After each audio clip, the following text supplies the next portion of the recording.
আজ দেখো বন্ধুরা, এটা কি হয়েছে। আমাদের কাছে একটা নতুন অস্কার পিসের বেবি নিয়ে এসেছিলাম, যেগুলো একদম চাক বেঁধে বসে আছে। আমি তো অবাক। তার জন্য এদেরকে একটা নতুন ট্যাঙ্ক সেট আপ করে দিয়েছি, একটা ফিল্টার লাগিয়ে দিয়েছি, কিছু জলে লবণ দিয়ে দিয়েছি, এবং এখানে কিছু মাইক্রোবাম আছে যেগুলোকে আমি খেতে দিচ্ছি। আর আমি চাইছি যে কিছু লাইভ ফুড এদেরকে ফিড করাই। তোমরা দেখতেই পাচ্ছ কেমন হ্যাজ হয়েছে ব্রাইন শিপগুলো। এগুলো ব্রাইন শিপ আমি মাইক্রোবামদের খাওয়াই। তো মাইক্রোবামগুলো খাওয়ালে, বেশি খাওয়ালে মাছের রোগ চলে আসতে পারে, এবং ব্রাইন শিপও বেশি খাওয়ালে মাছের রোগ চলে আসতে পারে। এদেরকে আমি নর্মালি ফুড দিই, আর ব্রাইন শিপটা একটু কমই দিই, কারণ সারা সপ্তাহে 1-2 বার দিলেই হয় বন্ধুরা।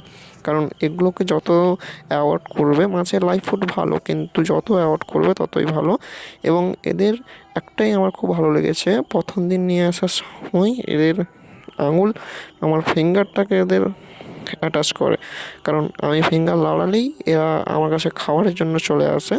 এটা আমার খুব ভালো লেগেছে। এখানে 51 পিস অস্কারের বেবি আছে, যেগুলো টাইগার অস্কার।